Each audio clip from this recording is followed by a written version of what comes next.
حضرت امام مالک کہتے ہیں میں غریب کا بیٹا تھا. اکثر دین پڑھنے والے غریبوں کے بیٹے ہوتے ہیں.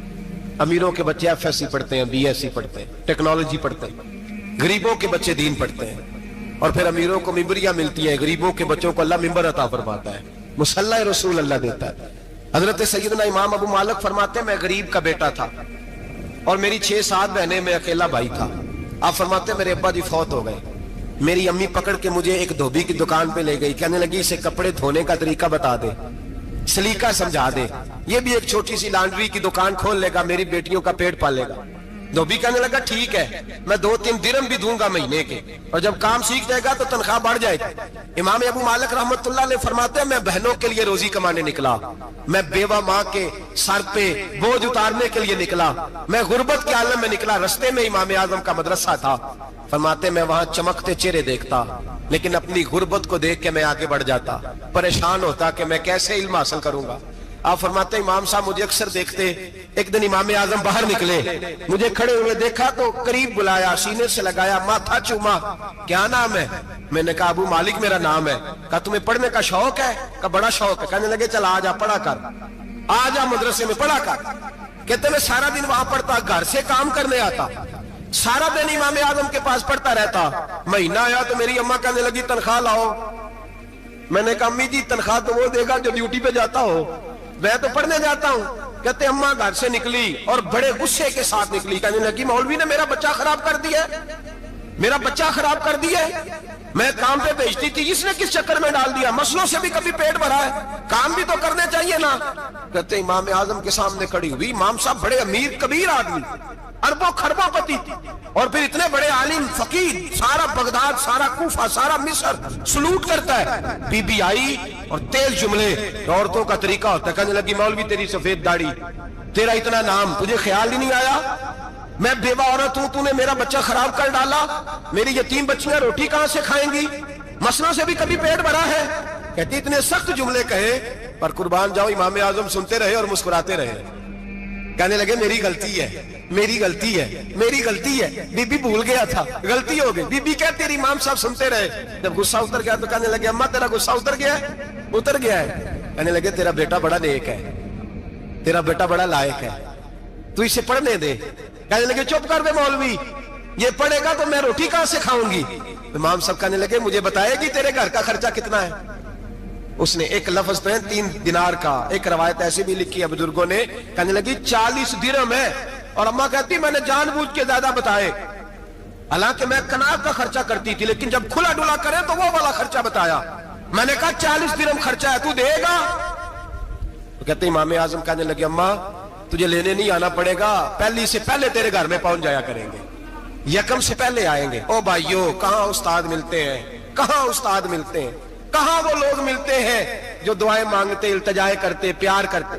گزر گیا وہ دور, اب تو سوٹ لینے کا دور ہے, مٹھائیاں لینے کا دور ہے, ہاتھ ڈلوانے کا دور آیا ہے. اب کون پوچھتا ہے, اب تو پوچھتے ہیں تو میرے لیے کیا لایا ہے. حضرت سیدنا امام اعظم ابو حنیفہ رحمت اللہ علیہ 1 دن نہیں, 2 دن نہیں, 4 دن نہیں, 5 مہینے نہیں, 20 سال تک, کہنا آسان, بولنا آسان, سننا آسان, 20 سال تک امام ابو مالک کے گھر میں خرچہ دیتے رہے, وہ پڑھتے رہے. اماں کہنے لگی تو میرے بیٹے کو لگا تو لیا ہے, تو پڑھ کے بنے گا کیا. حضرت امام اعظم فرمانے لگے بادشاہوں کے تخت پر بیٹھ کر بادشاہوں کے ساتھ کھانے کھایا کرے گا, ان کے ساتھ بیٹھ کے حلوہ کھائے گا, وقت آئے گا وہ دیکھے گی. کہتے ہیں میرے امام انتقال کر گئے, وقت بیت گیا. ہارون رشید نے مجھے بلایا بغداد میں اور کہا میں آپ کو چیف جسٹس بنانے لگا ہوں. کہتے ہیں میں خوشی سے سجدے کرنے لگا, میں چیف جسٹس بنا. میں نے اپنی اماں کو خط لکھا کہ اماں بغداد آ جا, تیرے بیٹے کو اللہ نے بڑی شان عطا کر دی ہے. فرماتے ہیں ہارون رشید کی بیوی بڑی اولیاء کی, علماء کی بڑی فرما بردار تھی, محبت کرنے والی تھی. اس نے حلوہ بنا کے بھیجا, کھانا بنا کے بھیجا. ہارون رشید تخت پہ بیٹھ کے کھانے لگا تو کہنے لگا امام صاحب آپ بھی یہیں آ جائیں میرے ساتھ. کہتے ایک کونے میں وہ بیٹھ گیا, ایک میں بیٹھ گیا, بیچ میں کھانا رکھ لیا. اتنی دیر میں میری اماں بھی پہنچ گئی. 2 لقمے کھائے تھے کہ اماں آ گئی. جب اماں نے مجھے تخت پہ بیٹھے دیکھا, ایک یتیم, ایک لاوارث, ایک بن باپ کا بچہ, وہ کل تک جو بہنوں کے لیے 4 دینار نہیں لا سکتا تھا, تخت پہ بیٹھ کے جب روٹی کھاتے دیکھا تو اماں تڑپ گئی, روئی, چیخیں ماری. میں نے کہا اماں کیا ہوا؟ کہنے لگی بیٹا مجھے تیرا استاد یاد آ گیا ہے، اس نے کئی سال پہلے کہا تھا اسے دین کا علم پڑھنے دے، اسے فقیہ بننے دے، یہ بہت آگے جائے گا۔ دیکھ آج اللہ نے تجھے کتنی شان عطا کی ہے۔ کہا بیٹا یہ کمال تیرا نہیں، یہ امام اعظم ابو حنیفہ کا کمال ہے، یہ ان کا کمال ہے جنہوں نے تمہیں یہاں تک پہنچایا۔ میرے بھائی اپنی پوری زندگی حضرت امام اعظم ابو حنیفہ نے۔ آج تو اساتذہ کرام، اساتذہ مجھ سے ایک ٹیچر کہنے لگے حضرت جی دل نہیں لگتا، بے سکونی سی ہے، کچھ بتلائیں۔ تو میں نے کہا کلاس میں کوئی یتیم بچہ ڈھونڈ لیں، کوئی لاوارث بچہ ڈھونڈیں، اس کی وردی اپنے ذمے لے لیں، کتابیں اپنے ذمے لے لیں، اس کا خرچہ اپنے ذمے لے لیں، روز جیب میں ٹافیاں ڈال کے جایا کرے کہ غریب کو دینی ہے، پر میں 2 مہینے یہ والا وظیفہ بھی پڑھ کے دیکھے، اللہ آپ کو سکون عطا کرے گا۔ یہ بھی کہنے لگے بڑی ٹھنڈک ہوئی ہے، بڑا سکون ملا ہے، بڑی تابعداری۔ میں نے کہا آپ لفظوں سے سکون چاہتے ہیں، وہ لوگ خدمت کر کے سکون لیتے تھے۔ کوفے کا ایک امیر آدمی تھا، پھر غریب ہو گیا۔ غریب، غربت بڑی پریشانی ہے، بڑی پریشانی، بڑی آزمائش۔ غریب بیوقوف اس لیے ہوتا ہے کہ اس کی جیب میں پیسے نہیں ہوتے، غریب مجبور اس لیے ہوتا ہے کہ اس کے پاس ہوتا کچھ نہیں نا، تو ساری آزمائشیں کٹھی آ جاتی۔ غریب آدمی تھا، محنت مزدوری کرتا لیکن پوری نہ ہوتی۔ وہ کہتا ایک دن گلی میں ککڑی بیچنے والا آیا، تو میری ایک بیٹی تھی چھوٹی سی، باقی بچے بڑے تھے، چھوٹی ضد کرنے لگی، کہنے لگی ککڑی کھانی ہے، ککڑی۔ کہتے میں پریشان ہو گیا، دل ٹوٹ گیا، بیٹی نے سوال کیا ہے۔ فرماتے میں نے سوچا کس کے پاس جاؤں، کسی اور کے پاس مجھے سمجھ نہ آیا، میں سیدھا امام اعظم کے پاس چلا گیا۔ یہ شخص ہے جو مجھے دے گا بھی اور میرا پردہ بھی رکھے گا، مجھے دے گا بھی اور میرا، بولیے، میرا یہ پردہ بھی رکھے گا، یہ رسوا نہیں کرے گا، یہ فوٹو نہیں کھچائے گا، یہ فوٹو کھچا کے پہلے دن فیس بک پہ نہیں لگائے گا کہ میں غریبوں میں تھیلے بانٹ رہا ہوں، یہ اسی وقت اخبار والوں کو نہیں بلائے گا ایک تھیلا اور 6 اخباروں میں تصویریں، یہ اس طرح نہیں خیرات دے گا۔ حضرت امام اعظم کے پاس گیا تو فرماتے رش بہت زیادہ تھا، میں امام صاحب سے بات ہی نہ کر سکا، واپس آ گیا۔ امام صاحب نے بندہ بھیجا، فرمایا پتہ کر یہ بندہ کسی ضرورت کے لیے آیا تھا، رش کی وجہ سے بات نہیں کر پایا۔ کہتے واپس میرے پیچھے بندہ بھیجا، وہ میرے گھر تک آیا، گھر آ کے اس کو حالات کا پتہ چل گیا، واپس گیا۔ کہتے ہیں 3 تھیلیاں اشرفیوں کی بھر کے امام اعظم لائے اور خود آئے اور رات کے اندھیرے میں آئے اور مجھے تھیلیاں دے کے نا تو میرے آگے ہاتھ باندھ دیے۔ میں نے کہا حضور ہاتھ کیوں باندھتے ہیں؟ آپ فرمانے لگے یار دکھ اس بات کا ہے کہ تو میرا پڑوسی تھا اور تیری غربت کا مجھے پتہ ہی نہیں چلا، تو میرے علاقے کا تھا اور میں نے سوچا ہی نہیں، میرا اپنا تھا مجھے خیال ہی نہیں آیا۔ فرمایا معاف کر دے، میری شکایت نہ کرنا کہ یہ میری طرف توجہ نہیں کرتا۔ علم بھی تھا، عمل کا نور بھی تھا، تقوی کا حسن بھی تھا، غریب کی مدد کا جذبہ بھی تھا۔ آج لوگوں پر مال کا فتنہ سوار ہوتا ہے، سب پر نہیں لیکن زیادہ لوگوں پر۔ جیسے جیسے مال آتا جاتا ہے ویسے ویسے عقل بھی آتی جاتی ہے، ویسے ویسے سیانے بھی ہوتے جاتے ہیں۔ کہتے ہیں وہ بھی کمائے وہ بھی کرے، میں تو ٹیکنیکلی بڑا ہوں، میں عقل مندی، میں نے بڑی نہ بہن کی فکر رہتی ہے، نہ بھانجوں کی فکر رہتی ہے، نہ رشتہ دار کی فکر رہتی ہے، نہ دائیں بائیں کچھ دیکھتے ہیں۔ لوگ جیسے جیسے پاورفل ہوتے جاتے ہٹتے جاتے، کٹتے جاتے، امیروں سے گرانے لگتے جاتے، آگے کی طرف دیکھتے جاتے۔ امام اعظم ابو حنیفہ رحمت اللہ علیہ نے ساری زندگی پیار کیا، محبت بانٹی، علم، فقاہت، تقوی، روشنی۔ آج لوگوں کو علم ہوتا ہے پر علم کا نور نہیں ہوتا، ہمیں بہت ساری باتوں کا پتہ ہوتا ہے پر وہ باتیں ہمارے لفظوں میں ہوتی ہیں، ہم اس کے حسن سے آگاہ۔ اور اگر میں یہ کہہ دوں کہ ہمیں ان باتوں پر یقین کامل نہیں ہوتا، کہہ رہے ہوتے ہیں، ہم سمجھتے ہیں، بڑی باتیں کرتے ہیں، لیکن ان باتوں کے پیچھے جو عمل کا جذبہ ہے وہ پھیکا ہوتا ہے۔ امام اعظم ابو حنیفہ رحمت اللہ تعالی علیہ جتنے بڑے عالم تھے اتنا ہی بڑا خوف تھا اللہ کا، اتنا ہی بڑا خوف تھا۔ ایک آدمی کہتا ہے میں نے امام صاحب سے مسئلہ پوچھنا تھا، میں نے عشاء کی نماز امام صاحب کے پیچھے پڑھی، کتنی لوگ باتیں سنتے ہیں، اس کا اثر کتنا لیتے ہیں، لیکن امام صاحب رحمت اللہ علیہ کا طریقہ کیا تھا؟ کہتے میں نے امام صاحب کے ساتھ نماز پڑھی مسجد میں، تو قاری صاحب نے قرآن پڑھا، اذا زلزلت الارض زلزالها واخرجت الارض اثقالها، فرماتے ہیں آخری 2 آیتیں پڑھی، فمن يعمل مثقال ذرة خيرا يره ومن يعمل مثقال ذرة شرا يره۔ اللہ فرماتے ہیں میں قیامت کے دن تیرے ذرے ذرے کا حساب کروں گا، ذرہ برابر نیکی ہوئی تو تیرے سامنے آئی، ذرہ برابر گناہ ہوا تو تیرے کس کے برابر؟ جی وہ کتنا ہوتا ہے؟ ریت کا 1 ذرہ، اس کے برابر بھی گناہ ہوا تو تیرے سامنے، یہ اللہ کہہ دیا ہے، تو ایسا انشاءاللہ ہو کے رہے گا۔ اللہ ایک دفعہ دکھائے گا، دعا فرمائے اللہ ہمیں معافی عطا فرمائے، اللہ ہم سے درگزر فرمائے، اللہ ہمیں بخشے ہوئوں میں شامل فرمائے۔ یہ آیت امام صاحب نے سنی تو کہتے ہیں میں